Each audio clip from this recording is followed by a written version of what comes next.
Welcome back to today's episode of the Gold Standard Podcast. We are at Cal ABA out in Pasadena, California. We have today's guest. We have Dr. Shelby Dorsey. She's behavior analyst and owner of the SD store. Hello, hello. I'm so happy to be here today at Cal ABA 1 and with you guys. Yeah, we're excited to have you. With y'all. Y'all. I have noticed when texting that I say y'all a lot, but you I guys appreciate the y'all. don't. Yeah. Again, like we were talking before the podcast, and anything Western is like super trendy right now. So you're right on point. Yeah. Oh, that is true. Okay. Yeah. I'm basically Beyonce. Yes. A lot of what my typical start to these podcasts is, we want to know how you got your start into ABA, how it shaped your likeness of you now, and where do you see yourself going? So to start, how did you get your start in ABA? So from the very, very beginning, my grandmother was a special education teacher. My mom was a special education teacher. I got pregnant when I was in high school, and I live in a very rural West Texas town, very old school. And so being pregnant in high school was like, that is not an option for us. So I was put in alternative classes. And this was a strange phenomenon for me because I was like student council president. And I was like, I'm telling you guys, I would have won homecoming queen if I wouldn't have been pregnant, but my mom would not let me run. And I'm like, I had it in the bag. Yes. But I actually am friends with the one girl who won because there's only like 30 of us, right? And she would never probably listen to what I'm saying. But anyways, so my mom decides that like, you're pregnant, you cannot be intermingled with the school kids. And I was put in special education classroom, not like legally, but Yeah. they then put me in what I called solitary confinement because it was a computer lab. It had 3 computers and I was the only person in there unless somebody needed to be in resource room, which I was in high school. This was like 2007. And so like nobody was really using the computers. And so my mom's rule was I needed to finish my entire senior year before I had my baby. And my daughter's birthday is on December 14th. So like you need to push 2 semesters in 1 semester. We're going to pull you out of your classes. Da, da, da, da. So I finished like my regular ed schoolwork online in like 6 weeks. Wow. And like had the rest of the semester to roll. Online school was new. I'm a tech nerd. So like I flew past and I started like helping around because like I'm stuck here and like this is a small school. These are my friends. Yeah. They're just in a different class, whatever. And so that's when it like really started of something that I was like, oh, I'm good at this. I know what I know and I can teach what I know. And I knew that I learned differently. And I felt like because I learned so differently, I could explain things to people in ways that like the teachers, they like weren't getting. Right. So like that's the early fast forward. I was going to be a pharmacist, went to college, became a teacher. In school, when I was a teacher, I was like, I'm going to be a counselor because that's what kids need. I went to a counseling program and I loved it, but I was like, this isn't like concrete enough for me. Yeah. We have very similar paths, I could say. Gosh, I loved Skinner and like it made sense, but then going the CBT route was just like, it just wasn't satisfying with my clients. So anyways, I decide that I'm going to go to a PhD program. And in the PhD program, our school had very low scores. And they were basically like, if you're a doc student and you want to take these ABA classes, we will scholarship them because our pass rate is low at the university. And we are hoping that if we offer it to doc students, then you guys will help us get our pass rate up. To them, failed the first time. So I didn't leave the university on good terms, but I did leave with a degree. So that's how I got into it. It was a scholarship, and I'm like a poor single mom, so I'm taking it. And the first class, ABA 101, I was like, okay, this is what I'm doing. Like Yeah. now all the concepts from special education, from counseling, from like my lived experience, from the work that I had done at schools, from the work that I had done just in different locations, I was like, this brings it all together. And so I was in love with the science and really just from there, like ran towards the science, whatever it brought me to. What about that ABA 101 like clicked and confirmed like this is it? The fact that there was little gray area Yes. was Agreed. like Yeah. the It wasn't as abstract. yes, Right? And it brought yes, all of the principles that you love together, but it was data driven. and you Tell can me, yeah, tell me I'm not like Right. reading your mind. it is exactly. And so when we started doing this, I was like taking data in class about like how many times the professor said something, and then like if we could I like love that. decrease and increase, things like that. And then I started like trying to shape my husband a little bit, and I'm like, dang, this isn't working so good. I think we're all guilty of that. Yes. Brianna had her significant other on a reinforcement schedule of earning buttons at one point. If you want that for I you, just wanted him to make the bed. And you know what? All he wanted was just like for me to buy him dinner every once in a while. And I was like, I can do that. I'm like, Just Done. dinner's fine. For you to make the bed, great. And you know what? Now almost every day, all it takes is just some positive praise. Like, thank you so much for making the bed. And he does it every morning. so we've transitioned from buttons to verbal praise, and then it equals dinner. wow. Yeah. We call it ABA-ing in my Yeah. family. And at Yeah. first my husband was like, are you ABA-ing me? And then I'm like, do the same thing to me. Yes. Yeah. But don't tell Do- me, just do do, that. it. Right. And now I make the bed every day. And I'm like, Mhm. you know, And then you hear, pretty. what a good job. You did such a good job And making he's the like bed. looking out of the room like, ha ha ha ha. I don't even know what the question you asked me is, to be honest. You answered it and then some. Okay, beautiful. ABA and Beautiful. how it clicked for you and Yeah. why you Yeah. fell in It love was, with it was the no gray area part. And I love problem solving. Mhm. So to get a problem and then having the science that holds you accountable to prove it. Yeah. And I never felt that when I was, and no disrespect to traditional therapy, counseling, CBT, all of these things that are really beautiful and help a lot. But for my brain, I couldn't practice those areas. I can Understood. participate in those things, but not as a practice. Right. I needed something else, and it gave me that. Yeah. So now jumping from that program, where did you go after that? So, I got my undergraduate degree in Western Oklahoma, Mhm. and then I got my master's degree in Western Oklahoma, and then I moved to the University of Oklahoma and did my PhD program there. Mm-hmm. And then I was a school teacher, and at the time we were facing really horrible conditions in the state of Oklahoma as teachers, and we went on teacher strike.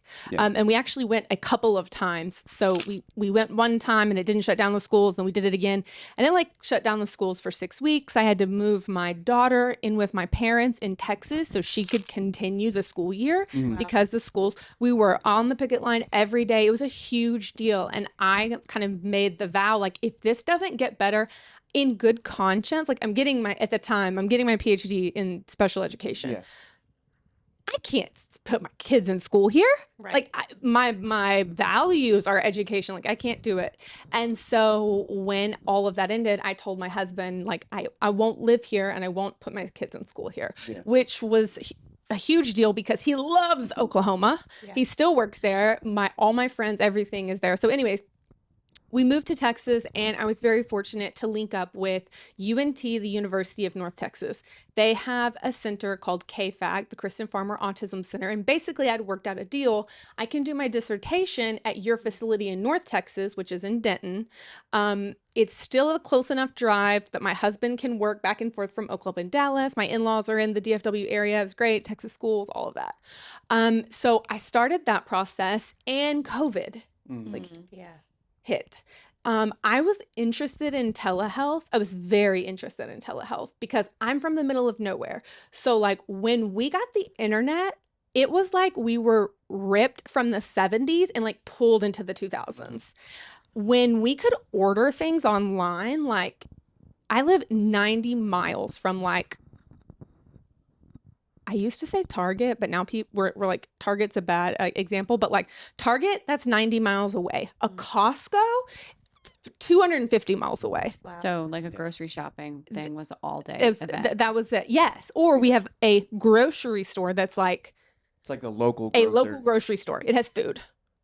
Okay, so you're not That's getting a lot Yeah. down there. Yeah. You can't even But buy that's the local socks and grocer underwear. where we live. prices and Yeah. yeah. Well, actually, everything's pretty low. Yeah. Okay. We live on a highway, so we're between Dallas and Amarillo, so like we have access, but there's not a store to keep open, you know. Mm. Yeah. So the internet put us on the map. So then as I like get older and I'm doing all this, I'm like, telehealth is the way. Plus, I have autism and I have ADHD. At that point, you were diagnosed? I was not Okay. diagnosed. So I did all that life thinking I'm just eccentric, obnoxious, a little strong-willed. Like those are kind of words Yeah. that my family's saying about me, and I'm like, okay, whatever. And were those tied to like negative traits? Yeah. Yes. See, that's like so, like- literally like Yeah. checklist autism. And my mother was a special education teacher. Hmm. But fun fact, in 1994, that is the year that an autism checklist was officially added into like the child development screenings. Mhm. And so I was born in 1990 and I had spinal meningitis, and not very many babies survive spinal meningitis. So survived that while, but Can you explain what that is? Just because I don't know if Not I've really. even ever heard of it. Okay. Okay, so it's a bacterial infection. Maybe I can. It's a bacterial infection that you are genetically, like you might be not predisposed to having it, but you may be like, you may have some kind of genes that don't protect you as well. Okay. And so inside the womb, as you're birthing, it normally happens like this. Like you might excrete or you might something, and then you swallow it. And then from the birthing, you get a bacterial infection. Okay. And somebody else needs to Google this because I'm not 100% sure. So don't quote. So don't quote. This is not a medical quote. This is like I'm remembering from whenever I looked it up when I was younger. Right. Is that the bacteria attacks your spinal cord up through your brain and things like so. And you don't just get it as a baby. You can get it at any time. Most of our age people will have gotten a meningococcal shot when they went to college because of shared dorms and things like that. That's meningitis. So anyways, because of that, my parents were told that I was going to likely be intellectually disabled, and I don't know what kind of quality of life she's going to have. So I had to go to these well checks when I was little. So I'm born in 90, I go in 91, and just like pretty normal baby. And then I go in 92, and like I'm just a pretty normal 2-year-old. And I go when I'm 3, and like my personality must have formed between 2 or 3 because I was Shelby at 3. And they're like, The mohawk sprouted out. I don't know what's happening. Seriously, like red glasses on, full shawl. Like I went in there and they were like, the leopard jacket on. yeah, It's like- can you show me your wrists? And I was like, I can, but I won't. And they were like, okay. Can you tell us about this? I'm like, no, but have you ever heard of a Abdullah oblongata, which is like it doesn't matter. This is what I said, whatever. I like know my address. I tell me blah, blah, blah, blah, and I'm like so sassy. Can you jump on one foot? Not for you. All this kind of stuff. And they like write on a paper, and they're like, she's fine. Yeah. And they like give it to my parents, like she's bratty, but she's fine. Yeah. And that was the last time. Like my parents took that very literally. She's bratty, Yeah. but she's fine. The reason I love your story so much and like I love your embodiment of everything that you do is it's so not of the norm. But you stare that shit in the face and you say, but watch me do it. Yeah. Like the outside perception is I live in this small town. I had a baby as a teenager. I'm doing all these stuff. That's not the norm. But watch me fucking succeed. Yeah. Yeah. But watch me do it. Watch me succeed. And you mentioned a mohawk, and I don't know if you did your research or you just said that to be funny, but I really did No. have a mohawk. I do my research. Okay. I do my research. I shaved my head for a mohawk, and I went to like the Quanah Country Club, which is a shed in the middle of nowhere where people go to party. If you live, it's not like a country club. Like It was I didn't know it was a punk it rock was like spot. a country club. Yeah. No, it was like a country club. Oh. Like cowboy boots, spurs. You pull up with your truck and your horse is still in the trailer, but you have to have a membership to come in. Right. That's why it was the country club. And I go there for like New Year's with my shaved side head, my mohawk. I like put a Facebook status out before I left the house, warning the community. Right. I'm I'm leaving the house tonight. I'm rolling up like this. Yeah. Rolling up, full mohawk. Yeah. And if you say that you don't like it, I'm going to tell you about what I don't like that you're wearing tonight. That night they had extra FYI. security. My mom was so pissed. I cannot believe it on Facebook. I was gonna say, I can't imagine her being mad. She was mortified. And by the way, karma got her because that night, you know, the song Shorty got apple bottom jeans, boots with a fur. She was dancing and somebody pushed her down and she fell down in the middle of the dance floor in that song. I'm like, karma does the work for me. Yeah. So I went to this country place with this and like pre-warned people. My family was mortified and literally people would come up to me and be like, I just can't believe that you would do that with your beautiful hair. And I'm like, and I can't believe you wear that eyeliner, but here we are. Isn't it crazy? We both made And choices. I'm telling you, it was like 8 people and they were gonna try me. And I'm like, I warned you in writing. Did you see my Facebook status? If you haven't, I'll give you a pass. Step right up. Yeah. And then like after that, I think like the hometown community was kind of like, don't know what, that whistle is probably really loud in this microphone. They were like, okay, she's a little different. And that when I was super young, I mean, I think of my life in like hair colors. I'm like, and that's still when I had brown hair. Y'all don't know when that is, but I was very young when I still had brown hair. So like, yeah. Mohawked out, and I was like, this is just, hey, Facebook, hope you know who's coming out tonight. Again, somewhere like Universal Studios is working on your movie. Scarlett Johansson's being casted right now. Like, I hope I'm so. saying it's happening. So I think, and I feel like that's going back to like Facebook and social media. I feel like that's a common theme. Yes. And I mean, I've been following you since, I don't know, probably like 2017, 2018, since I got in the field. And I've watched you grow up with your daughter and like with your family. So it's cool to watch. So seeing all of these phases of life. What made you want to watch it? I don't know.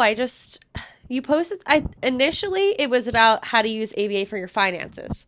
So I was in grad school, girl. This was just like people were happy with me for trying this. to make it work. And then here you Yeah. were, and you just kind of evolved over time on Yeah. social media. And it's just, you're just a Love whole it. vibe. I think that's a great segue too, because not only are you so involved in social media, your entire family is kind of encompassed in it. Yes. So I'd like to dive into that too and what that looks like. Yes. So it all started when I go to college, and Twitter, like real Twitter, is the newest thing. Like we're moving away from MySpace. I was gonna say, like, let's backtrack, because I don't even know if some people even know that it's Twitter anymore. Like, can we? Yeah, exactly. So before X, it used to be Twitter. For those who do not Different know, ownership. And before that, like I am the age where when I was in high school, you still had to have a college email address to get a Facebook account. You couldn't just get a Facebook account. You had, so like I signed up for classes early to get my school email address so that I could be, and I'm pregnant in high school and these are my priorities. I didn't know this was a thing. I didn't have Facebook until COVID, and that's because I started working at BDA, and we have like an And internal they were culture like, page. Get on. Well, it was a way of like being connected, and Yeah. so that was my first time, and I'm still very new to Facebook, because sometimes I'll post things and Bree's like, "Did you mean to put that on your personal one?" I was like, "Oh crap, no!" I hop on real quick, I delete it. That's so perfect because that is the exact opposite. Like I was there, like Tumblr, Zanga, MySpace. I mean, I like, had a MySpace. Don't get me wrong; it was Shelby. Facebook It was that I was Facebook very that you were late, like, late to the game. Yeah. well, What was your song? okay. Because that I have to know. I don't know if y'all are gonna know this, but it's by Crime Mob, and it's the line of it is, "I've got 32 flavors of that bootylicious bubble gum." That was the song, and then my headline next to my picture said that. Shouts out. So when it comes on this day, everyone around, I'm like, "It's my Facebook It encompasses your personality. Right? Yeah. And then after I had my daughter, I changed it to Tupac Mama for the drama. He knows. So I was very And you bedazzled your oh my MySpace. gosh. You, and I you should have coded it. charged for it, honestly, because I would be well off had I kept that skill. But my friends would like, I was going to say text. No, they wouldn't text me because texting where I lived, we had 2 servers and services, and it was either 25 cents a text message or 10 cents a text message, depending on if you were We're like. talking T9 texting, right? Yeah. Okay, yeah. So like. I feel like we're losing a lot of people I right know, now I because know, we're like talking in wow, a different she looks language. So young to be that old. No, I'm just kidding. So I was on MySpace, all that, got on Facebook, and then when I got to college, Twitter, or X, formerly known as Twitter, I had my baby with me. And a couple of years had passed, and Mark Zuckerberg decided he was ready to become a billionaire. So he let parents on Facebook. So no longer fun. MySpace, like, we drained out because everybody was in a fight about their top 8. And now you're at college. So, like, you invite your friends all top 8. So it was the whole thing. So we migrated to Twitter. And I was at home with my baby. Everybody else in college was partying. They were out. They were about. So my way of staying connected with like the larger culture of the school was to be like a dominant voice on Twitter. So like if I heard of a party, if I heard of a something, free food was really big. So like da-da-da-da. If I saw somebody in a cute outfit, if I saw somebody trip, it'd be like, OMG, did you see Dr. Craig? LOL, who's at the building? And then people who like naturally want to be in a group, it's like, oh my God, I saw it. So my daughter, when I went to college, she was 2. And so she was my only friend. So I called her #Twitterless Tatum, because at the time, if you were on Twitter, but your friend group wasn't, you would call them out like Twitterless Caitlin. And so then I would say we were together, but obviously couldn't tag you. So that was it. So I made that her name. And the beautiful thing about hashtags is they stay together. So when people would meet me and they'd be like, who is this chick? Well, her head is shaved, because I did a whole head shave moment. And like, she has this baby. She's bringing around everywhere. She is just not really, like, this is Western Oklahoma too. So like, what's the story? They would go to my Twitter page to creep, right? So I brought my family in immediately, and I was not smart enough, cognizant enough, responsible enough to know the potential implications of this. So I'm just like warning at the time. I'm just like, this is my only friend, and she says a lot of funny stuff. And, like, this is what we're doing. So I started doing that, and then, like, people would want to like take photos with us on campus and be like spotted. And at the time, my Twitter name was Their Shelby Peace, and it was spelled a specific way, and nobody knew my real name. And I felt like Prince. I hope you charged for those photos. Oh my gosh. I was not yet in my entrepreneurial bag. Okay. And I was on government assistance, so I think it would have been illegal had I had a small business. But later, I figured some of that out. So I brought her in. She loved it. Then I started dating a guy that's like a freshman, and he's 6'8", and he's African-American, Black, but he's albino. And he is awkward, and he is like smart, but like kind of goofy, whatever. We start dating.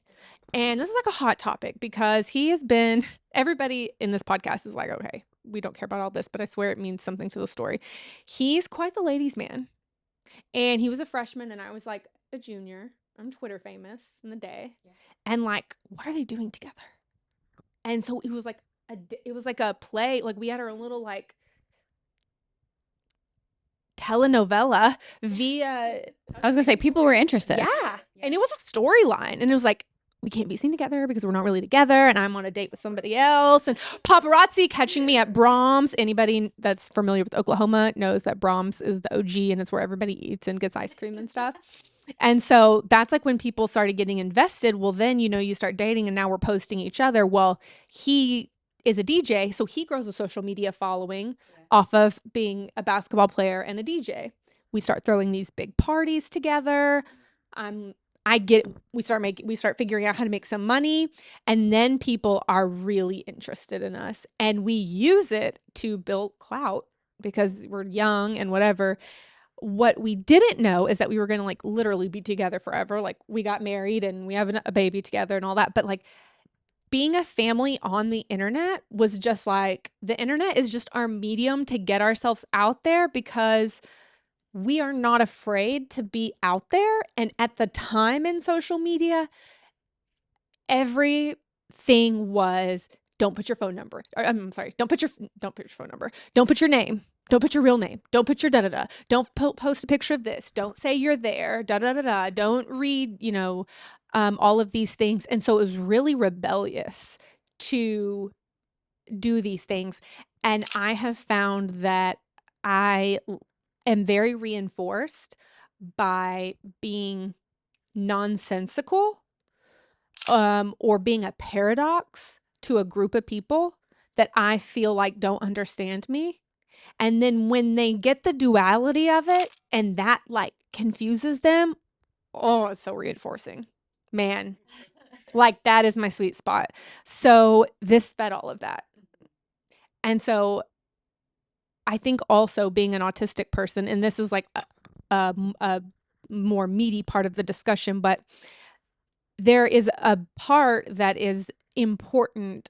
I didn't know I was autistic at the time, obviously, but it was easier to communicate to the world through the medium of the internet than it was to communicate to the world face to face.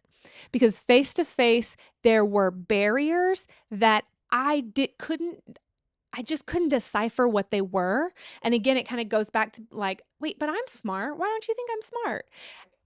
Why don't you think this? And so communicating to the internet was a place that I could be authentic and that I could add context and that I could speak in a way that was natural to me. And what is natural to me seems to kind of be on the edge, like almost like counterculture, and that's what the internet loves. Like when you see somebody that's like a little bit out there on the internet, you're like, hey, what are they doing? And so that really helped. It also happens that I have neurodivergent children who are pretty out there. And I have a neurodivergent husband who also loves to communicate through the internet. So we have found that communicating through the internet has been like a way to share our story, to share our quirks, to give people like a little bit of an insight on a world that it seems like there's something like, what do we not know? They're independently wealthy. No, that's not it.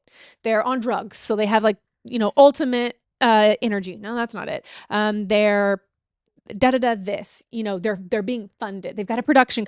All of these things that people will think when they interact with my family on the internet, then they find it's not true. It's like a conundrum. Like, how can these polarities exist? How this doesn't make sense. And that is my sweet spot. That is the spot that I like to be in. And I've birthed youth that also like to be in that spot. My oldest daughter, Twitterless Tatum, she has stepped out of the limelight for a little bit.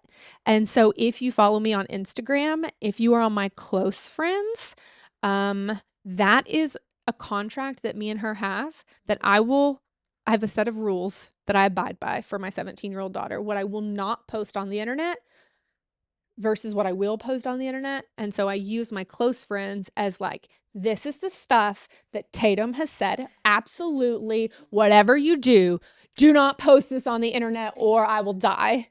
And that goes on my close friends. And then what is acceptable goes on my regular story. So don't feel creepy if you're ever like, hey, can I be on your close friends? My only rules are that you do not live in the town that I live in. You are not a high schooler or underage. And underage is really honestly like 21 and down. I'm like, I don't know about you. And You have to know what MySpace is. yeah, honestly, no, I don't even care. See, that's like, I have you can't be a high schooler, can't live in my hometown. And if you tell what I put on my close friends, you are done. And I will confront I will be like, I heard you told. It's like when you get kicked out of Disney World, you never get to come back in. I did not know that, but it's exactly like that. It is exactly like that.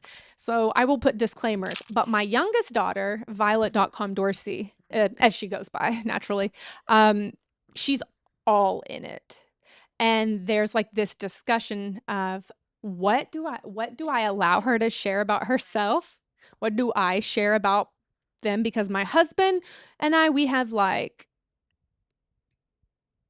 built-in boundaries, but we've grown on social media. We have like the same social media etiquette, I should say. Like our values align. I was just going to ask, were there any like growing pains Yes. in that realm? Yes. And one of the funniest ones is that I don't want to be on his promo material. So like his DJ promo stuff is a Shelby free zone. One, Are those two separate accounts? no. Oh, okay. We are one account family because we have too bad ADHD, cannot keep up with two accounts. And that's why the SD Store Instagram account is a little shoddy. Like I just can't do two. But someday. I mean, it's a lot of work. I don't think It's so people much realize work. how much it is No, to like it's run so an much Instagram work. account. And especially like when you want to interact with the people. So I'm like, look at my stuff on the SD Store, but come talk to me on my own. And you want to put out like productive content. You don't want to just like put out crap either. You know what I mean? Right. Just I for the do sake put of out saying crap, but I'm I with disagree. you. I Okay, disagree. Good. I disagree. That was a test to see if you thought what I put out was crap. No, but seriously, like there's a big part of relationships when it comes to social media. And I do think that's something that's not often talked about is the growing pains of like, what do you post? What do you not post? What people are comfortable with? Some are not, you know what I mean? So. Absolutely. And like that, the growing pain was like, I don't want to be on your promo material. Funny enough, because who books a DJ for their wedding? The bride. Well, yes. And then the husband gets dragged along sometimes. Yeah. Who is the PTA president that books a DJ for a color run? That's a woman. Who books prom DJs? That's a woman. Who books bar mitzvahs? That's a woman. Like, it doesn't matter what event you think of. Very rarely does the man book the event, period. And so I think it's bizarre, but it's just is like my presence in promo material made people feel like they couldn't in good faith interact with him. Like that was like disrespectful to me. Business decision. Yeah, it was a business decision. Okay. Yes, I should have led with that. It was definitely a business decision. And so being in the promo and being too present on his Instagram would make people like prom sponsors not want to, which I just thought it was so weird because I'm like, girl, you could not get my man even if you wanted to. So book him.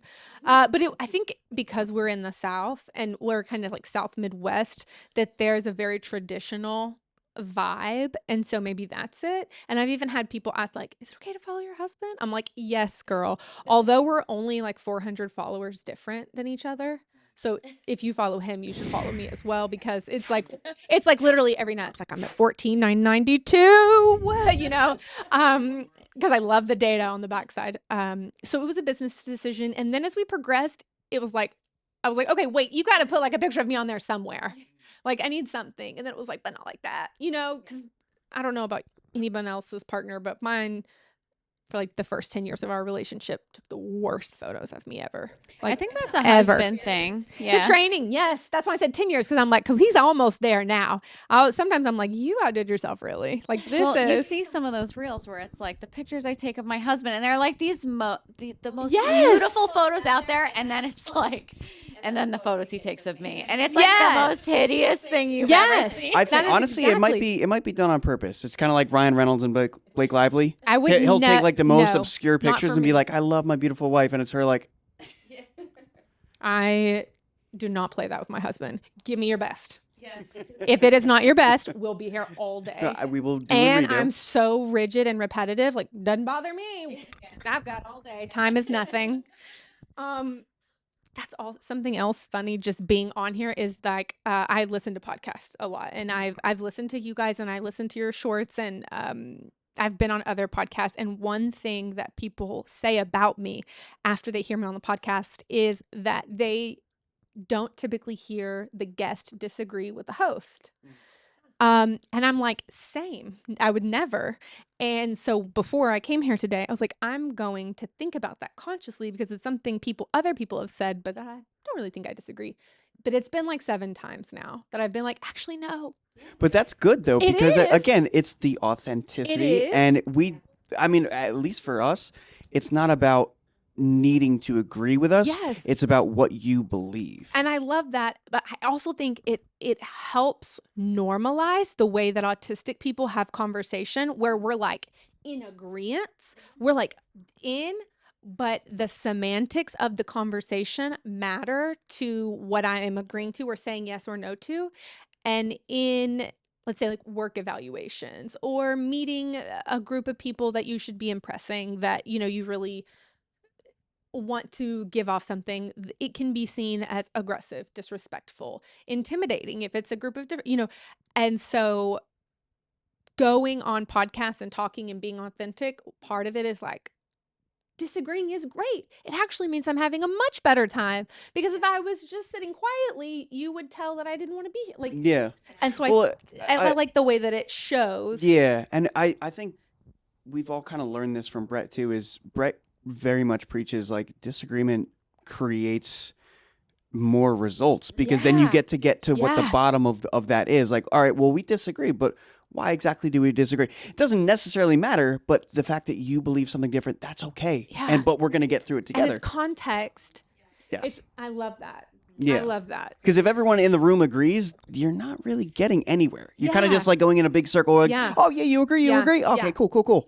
Yeah. No, I love that. I love that that's your company culture. It is. And he doesn't just say it and then like if somebody doesn't, you're like, oof, maybe you shouldn't do that. Like they actually like explore like why do you feel that way? And like, okay, like let's take this point of view and run with it. And then that's how you get to the best outcome. You can communicate drama, you can communicate art and be authentic and be genuine because to me at least the crack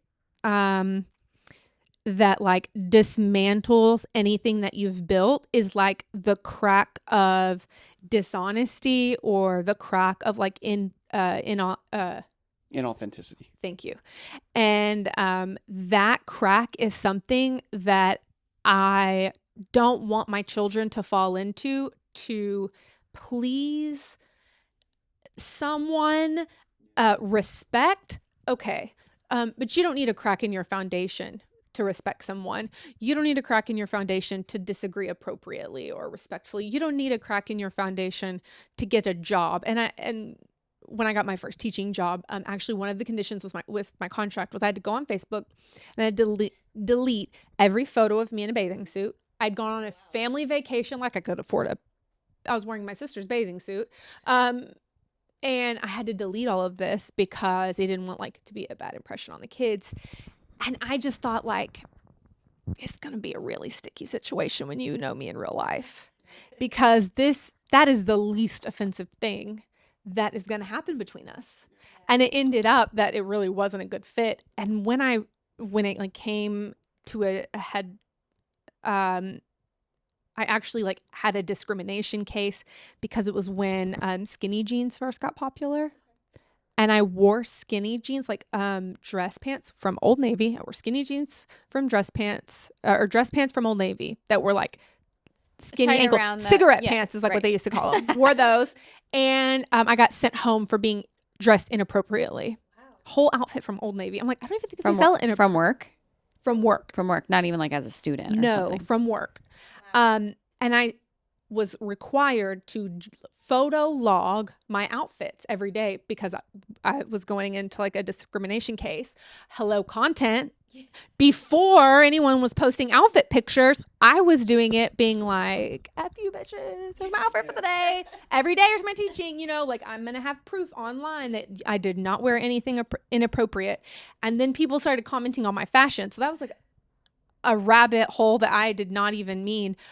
But I learned that because at the beginning of the job, I had to go and delete that. And I was like really masking myself and not being comfortable that I had a crack that then the dress code violation started to crumble and I didn't work out there, and that was not a good place for me, and deleting it felt yucky. It was just all the wrong directions. And so I was like, okay, if you're going to be online, like, you got to be real you.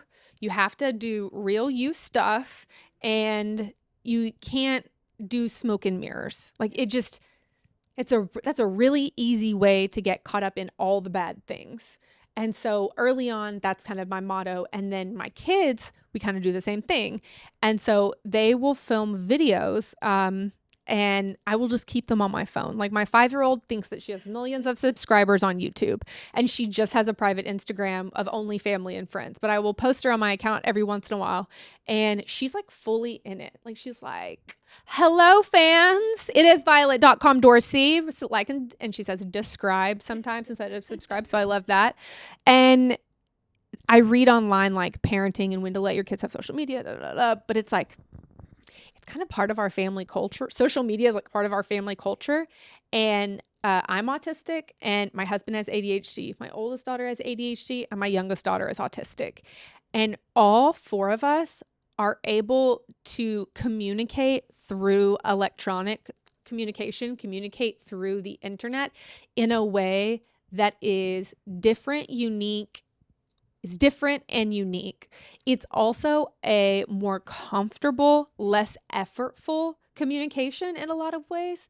And so I see the relief for myself of like being able to give who I am on a full scale on my Instagram, because like, I kind of want you to know who I am before you get me, because I may not be the right person for you. So you need to know for real who I am, especially now that I'm older and I'm doing things like different speaking events. If I'm your speaker, like, I need you to know what I think, because we're going to be really unhappy if I'm not, if you get in there and you're like, ooh, yeah, This didn't girl's see that got a coming. mohawk. Yeah, like, yeah. And they're like, I did didn't not know she see was going that to show up with a coming. mohawk. And it's like, I wouldn't have told you. they're like, unless you were on the deleting Facebook from post. top 8. No Yeah. thanks.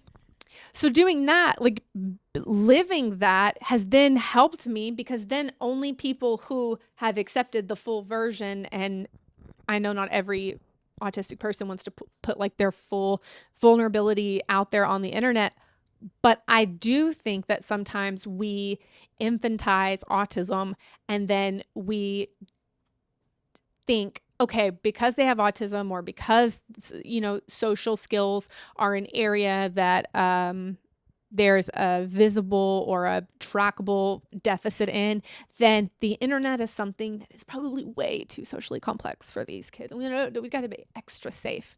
And I do agree with internet safety, but I do think that there is a history of silencing people with disabilities on the merit of like, we don't want them to get hurt on the big bad internet. And it's like, no, you were hurting me in real life too. Now I just have 15,000 people that like me. But before, I was in a room by myself with 15 people who didn't like me and didn't agree with what I had to say. So I'm coming from a perspective of, when I let my kids on the internet, I'm amplifying what they have to say and their authenticity. And I hope that I'm protecting them. I mean, obviously, my 5-year-old doesn't have any clue. Like, I don't even read her the comments, and just randomly talk to her about it when she wants to. But my older daughter is able to make good decisions compared to friends who have secret online accounts. I was just going to say, I love that you're taking this approach, because the internet's not going anywhere. And then eventually they're going to be online eventually, not only because it's just a part of society, but it's almost impossible to avoid at this point. So with that being said, why not start early? Teach them internet safety, how to conduct themselves online, and also protect themselves at a very early age, rather than them either doing it behind your back or at an age where they're no longer under your supervision, and then they're like the wild, wild west, and they're just posting everything and anything. Yes. Because it's the opportunity to learn how to effectively use it and use it the Exactly. way that you find best suited. Yes, and how they find best suited. And I'm able to work with them, see what they post, what they want to post, what they want to say. And that helps me figure out their values. So I'm really, like, I believe in a value-based living, and my husband and I have different values and we have values that align. My kids and I have different values and then values that I align and kind of like that. And so helping them find their values and then using that in this space. And so I'm going to like make hopefully a very smooth transition to my work in AI, because I love the internet and I just can't deny it. I love the internet. And so when ChatGPT was dropped, I'm like, literally like, I don't know what other people like count down. Taylor Swift concert tickets, people count down for that. That's how I waited on ChatGPT. Like the night it dropped, my husband and I, our desks are next to each other. We're like, you'll never believe what it said, just like gamers. And so working through that, I love working with AI because AI is not going anywhere. We use AI all the time. Everyone uses it and comes into contact, and most people don't know that they're coming into contact with it. To me, that's more dangerous than being like, stop, AI will not use you. And so I'm like, let me learn about it first and let me help, like, hey, work with it like this. Do it like this. Be careful in these ways. And so like there is kind of a trajectory, or maybe it's just my timeline of where I've been through something. And as I'm going through it, it is a very novel experience, either because of resources or because it's just something crazy that just happened to me. And then I live through it. And I hope, because I'm able to like authentically look at it and kind of judge it for what it really was, there's no rose glasses, that I'm able to tell people the real story. And then because they get the real story, they're willing to give me a little bit more of their real story. Then we're able to work together a little bit more, and then we're able to come to really good ideas. Then we're able to come to really good plans. And so that is something that I hope I've not talked about on this podcast, but after you listen to all this other stuff, that you see the thread is that as I learn or go through something, I want to actively make it better, actively speak for those who can't, who don't have the space to speak or don't have the privilege. And then also make everyone think about, like, what about how autistic people connect and communicate? And the internet is a good thing, let me not say a good thing. An internet is a tool that we use. AI, things like ChatGPT, Gemini, those are tools that we use. All of these are tools that we can use to foster collaboration with a group of people that may find that kind of interaction more fulfilling. They may find it just easier. And I don't know that anybody's given the social space that credit for like what it can do for people with any kind of communicative disabilities. Before we wrap up, I want to like circle all the way back to one of your talking points, which was parents of children with autism oftentimes have undiscovered autism. So the fact that you work with these parents a lot of times, and it's something that honestly we should kind of dive into more, but like teaching them how to interact and how to implement different strategies based off of their autism, their rigidity. They're like, oh, I'm not doing that because that's not what I've ever done, and blah, blah, blah. But like, how have you navigated that where you're like, hey, listen, I noticed that you're kind of struggling with this, but this is probably something we should talk about, and this is how we might get to a good solution. Yes. How have you like navigated that? So the prime factor of the navigation is being client-centered and paying paying very close attention to the client and their behaviors, and knowing learned history of reinforcement, understanding contingencies, the context in which the child is coming into ABA and that there, and then meeting the family and asking what are their wants, what are their needs, what are their preferences, what are their strengths, what do they want to work on. And then you start to build this, I think of it as like interweb of these features, and going in with the knowledge that the families that you are potentially working with, especially if you work in the autism industrial complex. So if your paycheck comes from working with kids with autism specifically, then to me, it is very important that you view the parents within that lens. That is part of the context. That is part of their intersection in the world. That is part of how they see the world. And so as I navigate the family, I'm also navigating my own bias. So my social bias, what is socially valid to me, what is socially valid to the family, and trying to step out of what I need, want, feel about my family and my household, and really be with the client in their family. And when I was a really young BCBA, I would have these like, come on, people. And it's like, we want to do the best for this kid in this family. Yeah. We want them to succeed in their family. We are teaching them skills that they would succeed in your family or your family or your family. But this is not what the parents do. This is not how the grandparents receive this. And I especially find that when we have white practitioners, especially white American practitioners, working with Black, brown, and any nationality that is immigrated to America. And it's like, well, but in America, you know, we do this, or he needs to sit at the table. You need fork and spoon. And then I'm like, is that a problem in this family? Yeah. No. And it's funny you say, like you mentioned grandparents specifically, because a lot of times when we think family, or, you know, the general public of clinicians think of family, they're like mom, dad. Nuclear family. Yeah. Yeah. So it's like mom, dad, sister, brother, whatever that dynamic might be. So let's teach mom and dad, but then like grandma and grandpa, they might have migrated from somewhere else. They might be speaking a different language. They might have a different relationship with the kid. So it's like, well, we should also kind of, you know, incorporate them into everything that we're doing, because otherwise we're going to set this plan up and then grandma and grandpa are going to come in and be like, oh, well, here's all these cookies. And we're like, well, honestly, we never incorporated them. So yeah, honestly, yeah. Yeah.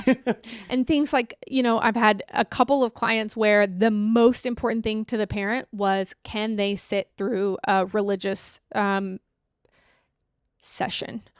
In whatever way they participate in religion, some religion that requires you to be sitting on your knees, some religions that requires you to wear a fancy dress, some religions that requires you to wear a hijab, some of, you know, do we have that in our programming? Are we working on that? No. We are.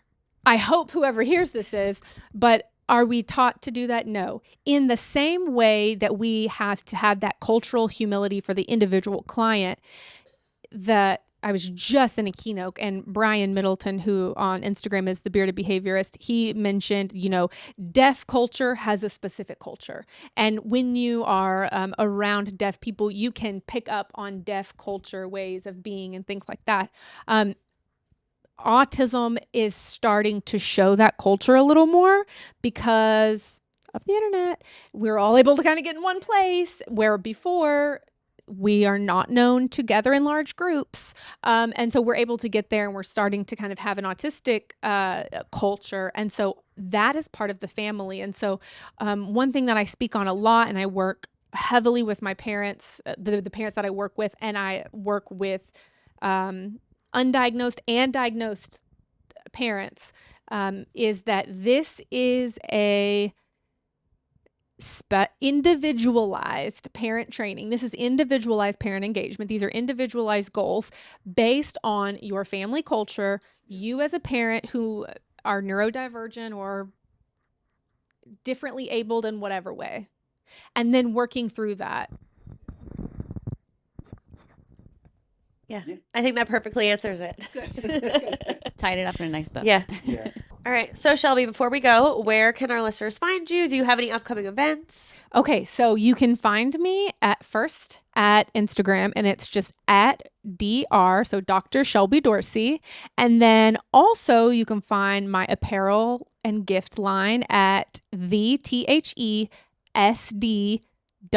period STORE, the SD store. And I like to break it down for people. Some people don't get that my initials are SD, but also the stimulus is an SD, and that's a cue for reinforcement. So my hope is that the store is a cue for you. It is an actual SD, and when you wear it, you receive reinforcement, so you come back. And then you can also find me on Facebook, on LinkedIn. I'm not too active on those, but you should still find me. And my next events are, I will be at APBA. And that is in Dallas, and that's at the end of this month. So I don't know when this goes on, but I'll be there. And my husband, DJ Lightbright, is DJing the evening dance, whatever, which I feel like an 8th grader. Like, he's doing the dance, but he is. I fell in love with the DJ. Yeah. Yeah. It's funny you say that because I said to Kate, I was like, when we host a big event, Shelby's husband needs to DJ. Like, he's legit. He's not just like, we need to book him because he's her husband. Like, he's like DJing the Thunder Did the Game. female coordinator book him? He blends well. Yes. Yeah. Tyra Sellers and There you Kyle. go. They're both women. There you go. There you There go. we go. And so follow me, follow the store, and then I will also be at TexABA, which is the Texas ABA conference, and I will actually be giving 2 invited presentations, one on ChatGPT and AI and verbal behavior. I love that. And one on neurodivergent parent training, focusing on neurodivergent parent Love training. it. That's so Great. So cool. those are both at TexABA, and then I have too much on my plate for APBA. So at this moment, I'm not speaking or anything there, but you can find my booth, and you can definitely find me next to the dance floor, because I don't actually dance on a dance floor, but There we go. I'll be there. Okay, cool. Very cool. And I also have a website, so it's just www.shelbydorsey.co. Or if you forget that, you can do drshelbydorsey.com and it'll reroute you, especially if you are in the space of like you are a neurodivergent BCBA and you are looking for like coaching or mentorship, or you're a supervisee and for some reason my story or my placement resonates with you. I do have a website. You can like see my services there. But yeah, check me out on Instagram. That's where I live, basically. Yeah. Well, Beautiful. thank you. Thanks Yeah, for having thank me. you This for was so coming on. fun. This is great. Yeah. I know. I feel like we could go another hour. Yes. It's like, you could, but you shouldn't. Well, thank you for Perfect. joining us. Yes, of course. Thanks for having me. Check out thekarmacollection.com for stylish ABA-inspired apparel that spreads the message of behavior science with every wear. Free shipping on orders over $120. Thekarmacollection.com